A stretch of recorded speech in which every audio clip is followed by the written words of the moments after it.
Hello everyone. Today we will discuss paper first question number 8. Question number 8 is what is juvenile delinquency? Juvenile delinquency is also known as juvenile offending. Okay. What is juvenile delinquency? It is an illegal behavior done by a person who is below 18 years. If the same illegal behavior is done by a person who is above 18 years, then it will come under crime. Why we are using different word for the same illegal behavior?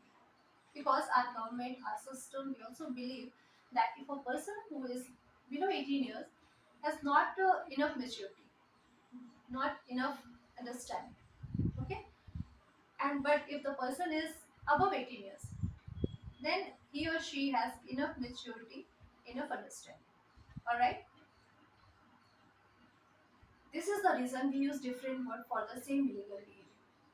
ठीक है, क्योंकि हमारा भी मानना है, हमारे system का मानना है कि बच्चों की भी अगर अंडरस्टैंडिंग उनकी वो उतने मेच्योर नहीं हुए, अगर 18 ईयर से कम उतनी मेच्योरिटी नहीं है कि वो सही और गलत में डिफरेंट कर पाए, ठीक है, उसको किसी ने बोल दिया ये काम मैं कर रहा हूँ आप भी करो, तो वो क्या करेगा, उसके साथ में उस काम को वो भी करने लगेगा, लेकिन उसको समझ ही नहीं है कि मुझे ये काम करना चाहिए या नहीं करना चाहिए। लेकिन अगर आपकी एज 18 ईयर से ज़्यादा है तो आपकी इतनी मेच्योरिटी होगी कि अगर कोई मुझे गलत काम करने के लिए बोल रहा है तो मैं उस काम को नहीं करूँ।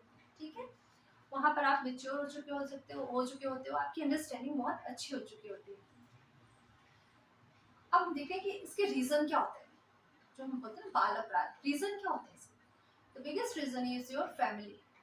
Okay, specially broken families.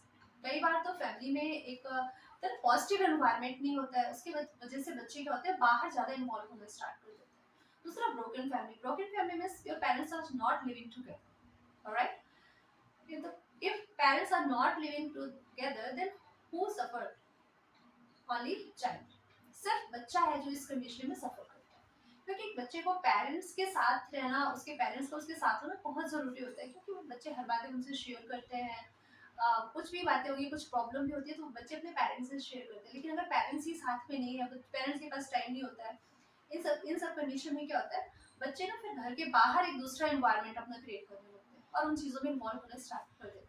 Okay, second reason could be bad company. Bad company में peer group, peer group of the child. बच्चे का जो पीयर ग्रुप होता है, जो उसके फ्रेंड होते हैं, जो उसके फ्रेंड सर्कल होता है, इस एक बहुत बड़ा रोल प्ले करते हैं।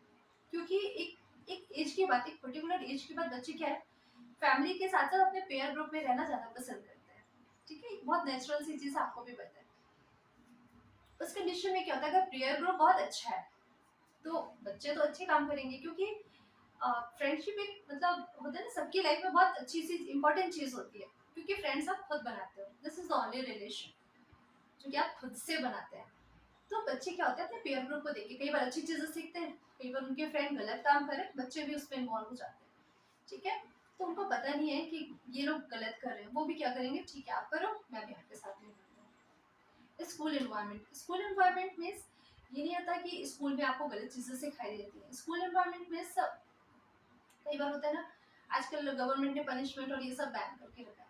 कई बार होता है टीचर इतने बुरे तरीके से पनिश कर देते हैं बच्चों को, वहां पर भी कुछ आपके साथ गलत बिहेवियर अगर किसी ने कर दिया तो वो होता है ना कि फ्रस्ट्रेशन वाली बात होती है, कि बच्चे कई बार गुस्से में, या उनको नहीं पता है कि मैं नहीं करूँगी, लेकिन वो गुस्से में उस काम को कर जाते हैं। ठीक है, यहाँ पे टीचर का बहुत बड़ा रोल होता है कि टीचर का और जो बच्चे का रिलेशन होता है ना, वो बहुत अच्छा सा रिलेशन मानते हैं, क्योंकि बच्चे होते हैं ना, पेरेंट्स के बाद अगर किसी से सारी चीज़ें शेयर करते हैं तो वो अपने टीचर से करते हैं, मगर अगर अब वो इन्वायरमेंट नहीं मिलता है, टीचर उनकी कोई बात नहीं सुनते हैं, हर बात पे उनको डांटेंगे, ठीक है, बच्चा कुछ पूछ रहा उसको मार देंगे, तो इस कंडीशन में ना बच्चे का जो मेंटल प्रेशर उसका बढ़ता है, और वो क्या करेगा, वो किसी न किसी गलत काम में फिर इन्वॉल्व होना स्टार्ट करेगा, स्कूल बंद करेगा, कुछ भी कर रहा है। ठीक है, देन एक होता है आपका इन्वायरमेंट। इन्वायरमेंट ये कह सकते हैं नेबरहुड। आपके जो आसपास का इन्वायरमेंट कैसा है, जहाँ पर आप रह रहे हैं वहाँ का इन्वायरमेंट अगर बहुत अच्छा है, पॉजिटिव है, तो आप पॉजिटिव बिहेवियर आपका होगा। लेकिन अगर वो इन्वायरमेंट ही खराब है, आपके आसपास के जो लोग हैं, सराउंडिंग ही आपकी खराब है, वहाँ पर हर समय कोई गलत काम कर रहा है, तो डेफिनेटली उसका जो इफेक्ट है वो बच्चे पर पड़ेगा, और वो वही चीज़ें सीखेगा जो वो देखता है। हम क्यों अपने बच्चों को अच्छी चीज़ें सिखाने की कोशिश करते हैं, क्योंकि हम उनको एक अच्छा इन्वायरमेंट प्रोवाइड करते हैं। ठीक है, तो अगर हम अच्छे इन्वायरमेंट प्रोवाइड करेंगे तो आगे जाके वो वैसा ही बिहेव करेंगे। बट अगर हम कुछ गलत करते हैं, बच्चों के सामने हमारा बिहेवियर खुद ही अच्छा नहीं है, तो बच्चे भी हमारे वैसा ही बिहेव करेंगे। ठीक है, other reason could be displacement, displacement in the sense कि आप किसी जगह पर रह रहे हो, बहुत लंबे समय से रह रहे हो, ठीक है, एक होता है ना, आप किसी जगह पर अटैचमेंट हो जाता है लोगों को, हमारे घर से हो जाता है, एक जगह से हो जाता है, आपका नेबर, सब कुछ एक मतलब बहुत फ्रेंडली सा हो जाता है सब कुछ। आप किसी नई जगह पे जाते हैं, कई बार बच्चे वहां पर खुद को एडजस्ट नहीं कर पाते, ठीक है, और उनका मेंटल प्रेशर इतना बढ़ जाता है कि वो फिर घर से बाहर निकलने का मतलब अपने आप को बिजी रखने के लिए किसी भी काम में इन्वॉल्व हो जाएंगे। यहाँ पर पेरेंट्स की बहुत बड़ी रिस्पॉन्सिबिलिटी होती है कि वो बच्चों की मेंटेलिटी को समझे, उनके साथ टाइम स्पेंड करें, उनको समझाएं कि क्या गलत है और क्या सही चीज़ है।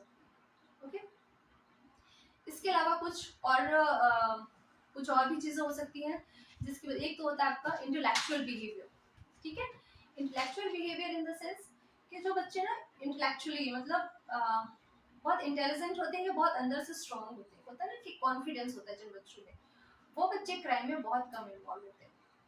ऑलराइट, क्यों? क्योंकि उनकी अंडरस्टैंडिंग बहुत अच्छी होती है। हमने पहले भी पढ़ा हुआ है कि आईक्यू लेवल की बात की थी।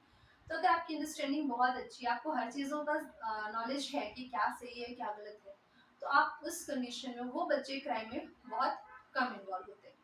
दूसरा आपका होता है मेंटल मेंटल स्ट्रेंथ होती है। मेंटल स्ट्रेंथ मतलब आप मेंटली बहुत स्ट्रॉन्ग, आपको जो इन्वायरमेंट मिला आपके घर पे, आपके फ्रेंड सर्कल में, आपके नेबर में, एक ऐसे इन्वायरमेंट से आप बिलोंग करते हैं जहाँ पर बहुत अच्छी अच्छी चीज़ें होती हैं, ठीक है, हमेशा पॉजिटिव बातें करते हैं लोग, सब कुछ जो आप देख रहे हो आसपास सब कुछ पॉजिटिव है, वो बच्चे बहुत मेंटली बहुत स्ट्रॉन्ग होते हैं। ठीक है, पेरेंट्स का सपोर्ट यहाँ पर बहुत इंपॉर्टेंट होता है। जिन बच्चों को पेरेंट्स का सपोर्ट होता है वो मतलब बहुत अच्छा करते हैं अपनी लाइफ में, और गलत काम में इन्वॉल्व होने में मतलब चांसेस बहुत कम होते हैं कि वो बच्चे किसी भी गलत काम में इन्वॉल्व हो। Alright, then characteristics of child in the sense कि बच्चे का खुद का बिहेवियर होता है, मतलब खुद का behaviour in the sense character formation तो फैमिली से ही होता है, लेकिन ऐसा नहीं सब कुछ हम नहीं फॉर्म करते। कई बार कुछ चीज़ें हम फैमिली से सीखी बच्चों ने, कुछ चीज़ें स्कूल में सीखी, कुछ अपने पेयर ग्रुप से, कुछ नेबर, ठीक है, तो सब कुछ मिलकर अगर एक अच्छा कैरेक्टर फॉर्मेशन तो बहुत इंपॉर्टेंट होता है लाइफ में, है ना, तो एक अगर स्ट्रॉन्ग फॉर्मेशन हुआ वहाँ पर, तो उस कंडीशन में क्या वहाँ पर भी चांसेस बहुत कम हो जाते हैं बच्चों के गलत काम में इन्वॉल्व होने के। ठीक है, बच्चे ऐसे बच्चे जो जिनका कैरेक्टर मतलब फैमिली से बहुत अच्छा होता है, उनका नेबरहुड में मतलब पीयर ग्रुप सब कुछ बहुत अच्छा है, तो वहाँ पर आप देखेंगे कि मतलब पेरेंट्स को फिर टेंशन नहीं लेना कि बच्चे कुछ गलत काम करेंगे। ठीक है, क्योंकि आपने इतना उसको स्ट्रॉन्ग बना दिया है ऑलरेडी कि वो किसी भी गलत काम में इन्वॉल्व होने से अगर कुछ लगता है उसको कि हाँ ये चीज़ गलत, then definitely will discuss it with you. Alright, एक होता है कि इमोशनल इन द सेंस कि इमोशनली बच्चे कितने स्ट्रॉन्ग हैं। इमोशनली अगर बच्चा स्ट्रॉन्ग होगा तो कोई जल्दी से उसको किसी भी गलत काम के लिए बोल नहीं सकता। कुछ अगर कहा भी किसी ने कि ठीक है नहीं आप ये करोगे तो ऐसा होगा और ये करोगे तो वैसा होगा, मतलब आप उसको इमोशनली ब्लैकमेल नहीं कर सकते। इसलिए बच्चों को इमोशनली स्ट्रॉन्ग बनाना बहुत जरूरी होता है। Alright, what are the remedies? Remedies means what? Remedies means अगर बच्चा इन्वॉल्व हो गया किसी कुछ गलत काम उसने कर लिया तो उसको सुधारा कैसे जा सकता है। ठीक है, इसके बहुत सारे वेरियस रीजन हो सकते हैं। एक तो प्रोविजन होता है, प्रोविजन मीन्स किसी स्पेशलिस्ट के सुपरविजन में रखा जाए उस बच्चे को। ठीक है, कई बार आपने देखा होगा कुछ स्पेशल रिफॉर्मेटिव हाउस बनाए जाते हैं जहाँ पर बच्चों को रखा जाता है, किसी पर्टिकुलर पर्सन के अंडर में रखा जाता है। वो हमेशा हर समय किसी के सुपरविजन में काम करते हैं। अगर वो कुछ गलत कर भी रहा है तो उनको हर समय रोका जाएगा, उनको समझाई जाती है चीज़ें कि आपको ये काम नहीं करना है। ये बच्चों के लिए हम ये चीज़ें क्यों यूज़ करते हैं? क्योंकि एक तो उसकी अंडरस्टैंडिंग नहीं थी, दूसरा अभी उसकी सारी की सारी लाइफ है आगे, तो उसको एक सुधरने का बोलते हैं मौका देना चाहिए। तो बच्चों को क्या होता है ना, हम सोचते हैं कि एक बहुत अच्छा पर्सन बच्चा है, हो सकता है उसने बचपन में गलती कर दी बट वो गलती वो आगे नहीं करेगा। रिफॉर्मेटरी हाउसेस होते हैं, इंस्टीट्यूशंस होते हैं, जैसे वहाँ पर बच्चों को रख दिया जाता है, वहाँ पर बहुत सारी चीज़ें सिखाई जाएंगी, वहाँ पर डिफरेंट एक्टिविटीज़ कराई जाती है बच्चों को। ठीक है, अलग अलग चीज़ें दी जाती हैं करने की। होता है क्या कि जब आपको अगर आप किसी एक चीज़ से परेशान हैं और आपका माइंड डाइवर्ट कर देना, तो वहाँ पर एक तरीके से होता है कि बच्चों को माइंड को डाइवर्ट किया जाता है, उनको अलग चीज़ों में इन्वॉल्व किया जाता है, जिससे जो भी क्राइम या जो गलत काम या जिस गलत इन्वायरमेंट से वो आया है उस पर उसका ध्यान ही न जाए, टोटली उसको डाइवर्ट कर दिया जाता है। ठीक है, कुछ पेंटिंग्स वगैरह दी जाती है बच्चों को, पेंटिंग करने बोलते हैं कि पेंटिंग वगैरह जो करते हैं जैसे तो एकदम मतलब रिलैक्स है, रिलैक्स उस पर मोड पे चले जाते हो आप, वो होता है। फिंगर प्रिंटिंग वगैरह, फिंगर प्रिंटिंग के बहुत सारे रीजन होते हैं। प्रिंटिंग तो ठीक है, कई बार आपने पढ़ा होगा एक्यूप्रेशर वगैरह होता है, तो उससे भी कि स्ट्रॉन्ग बनते हैं। आप एक्यूप्रेशर के बारे में अगर आपको पता हो तो कुछ पॉइंट्स होते हैं पर्टिकुलर, ठीक है, तो उसको लेके एक अलग तरीके से बच्चों को सिखाई जाती है चीज़ें, ठीक है। उनको सुपरविजन में रखना, उनको अलग अलग काम में, अलग अलग एक्टिविटीज में इन्वॉल्व करना, डिफरेंट टास्क दिए जाते हैं बच्चों को वहाँ पर, ठीक है। हर जगह पे उनको डिफरेंट टास्क, डिफिकल्ट टास्क देंगे, इजी टास्क देंगे। क्या होता है इससे, क्या होगा कि जब बच्चे को अलग अलग टास्क दिया जा रहा है और बहुत फ्रिक्वेंटली उनको स्विच करते हैं, आप ये टास्क करो, अब आप ये करो, तो क्या होगा, आपका सारा का सारा फोकस काम करोगा उस टास्क पर होगा, ना कि उस एनवायरनमेंट पर होगा जहाँ से आप बिलोंग करते हैं। और यहाँ पर उनको सुधरने के मौके दिए जाते हैं। Alright, thank you.